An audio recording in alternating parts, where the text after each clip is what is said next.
Почитувани колешки и колеги претеници, почитуван подпредседател на Собранието на Република Македонија, на тема, односно точка на дневен ред е Предлог Законот за финансиска стабилност со европско знаменце, и морам да кажам дека ова е еден од ретките примери каде што префиксот европско знаменце го заслужува епитетот да го носи овој назив. Финансиска стабилност која што всушност представува и еден вид рамка во која или по која треба да се движат јавните финансии на една држава. Воедно ни дава можност и да продискутираме за економските политики и финансиската стабилност на Република Македонија. Поддржам ова законско решение, но како што кажав, ќе мора да подискутираме и за одредени финансиски импликации кои што се во делот на буџетот. Јавниот долг на Македонија е во многу висок процент од бруто домашниот производ, а веќе има проекции дека ќе достигне и до 64%, кои што а во овој момент е 63,5%. Вредноста на синдикалната минимална кошничка за 4-члено семејство за април годинава изнесува 38.104 денари и е зголемена за 1.337 денари, односно за 3,63% во однос на претходниот месец, покажуваат податоците на Сојузот на синдикати на Македонија.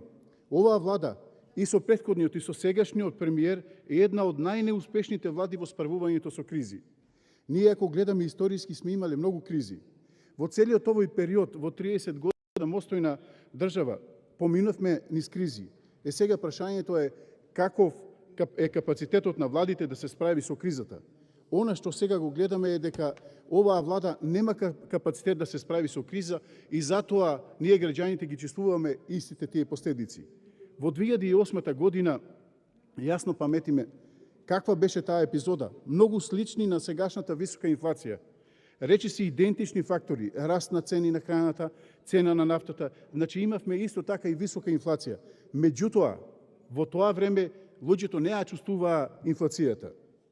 Во однос на мерките на владата, истите не покажаа резултати, а цените на прехранбените производи и понатаму растат, а стандардот на граѓаните не е заштитен.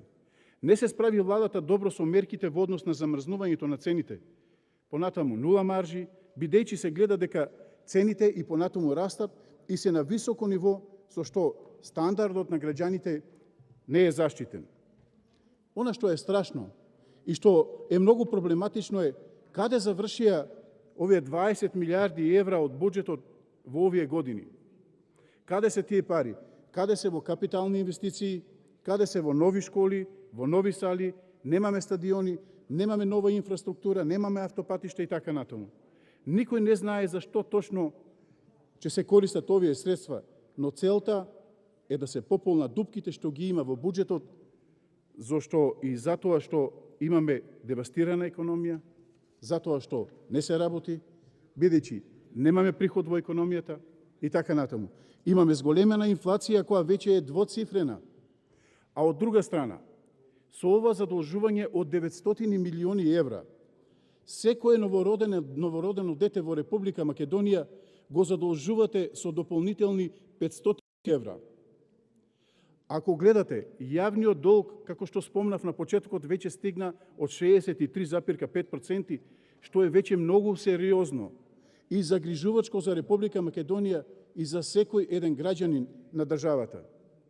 Ние овде, пратениците од опозицијата, односно од ВМРО, ќе бидеме многу внимателни со овие предлози на владата, со новото задолжение од околу 1 милиарда евра, односно 900 милиони евра и оние 400.000 преку милиарда евра, и ќе ги употребиме сите демократски алатки да видиме зашто се планират овие средства, зашто ги планирате да ги потрошите или како досега да си ги ставите во сопствените џебови. Граѓаните си го поставуваат прашањето каде завршија парите од буџетите, на што се потрошени, како што спомнав на почетокот, затоа што јавниот долг е толку многу големен, но одговорот на ова прашање е многу едноставен, а тоа е дека луѓето од владата не работат за државата, туку работат за своите лични и партиски интереси.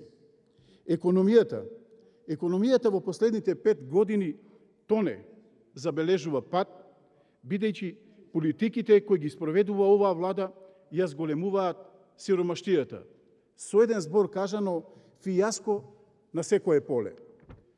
За пример за тоа како и каде се трошат парите на граѓаните во Република Македонија, ќе спомнам еден жив пример. Фирмата Тргопродукт, фирмата на Заеви, доби 1,4 милиони евра грант од Министерството за шумарство и водостопанство на чело со Љупчо Николовски. Во услови кога обичните земјоделци ги продаваат се производи под цена или воопшто не може да ги продадат затоа што нема откуп. Ова, почитувани колешки пратенички и пратеници, е голем скандал, затоа што Љупчо Николовски е и министер во владите на Заев, а Тргопродукт е фирма на Заеви. И сега, до Заеви се ги бројат 1,4 милиони евра грант од Николовски, земјоделците, како што се, например, оризарите, немаат пари затоа што не им е допродаден оризот. Производителите на зелка не можат да ја продадат зелката затоа што откуп скоро и да нема. А од друга страна, вештачките џубрива со кои што се прехрануваат растенијата се 3 пати, односно тродупло, 300% поскапени.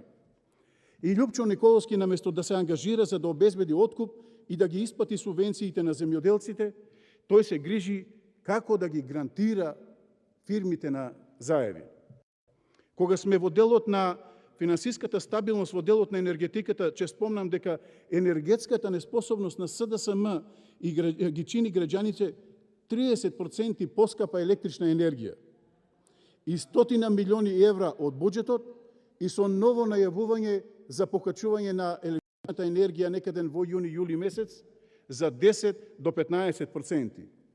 СДСМ го остави рек Битола без јаглен пред почетокот на грејната сезона и како резултат на тоа месечно се трошија и над 50 милиони евра за увоз на скапа електрична енергија. Социјалдемократскиот сојуз на Македонија и ДУИ нефункционално работи и со хидроакумулациите. Пример е хидроакумулацијата Хец Тиквеш од Кавадарци.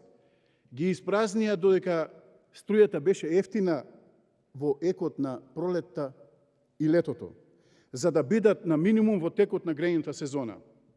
Со еден збор, СДСМ и ДУИ немаат направено еден стратешки проект за енергетиката. Или селото гори, баба се чешла.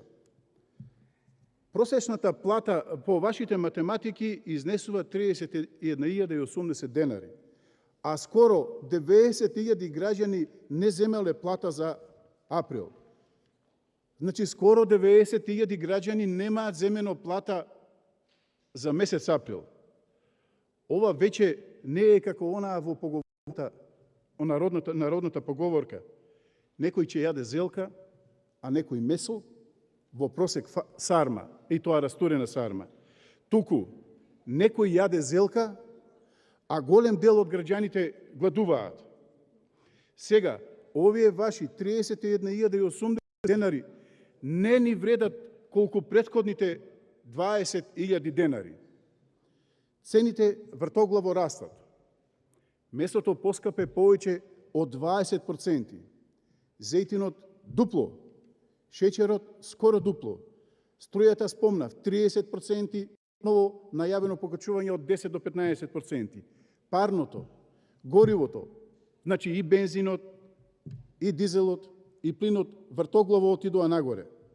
А не сакавте да го прифатите амандманот на ВМРО ДПМН за намалување на акцизите за 50%, со што ќе им олесневме на граѓаните на Република Македонија.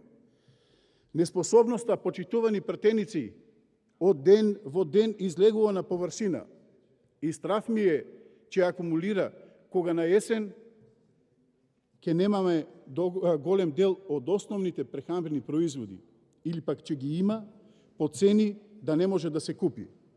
Македонија е веќе многу задолжена земја и ова дополнително најавено задолжување кое што го спомна во мојата дискусија од 900 милиони евра само покажува колку недомаќински се трошеле досегашните задолжувања.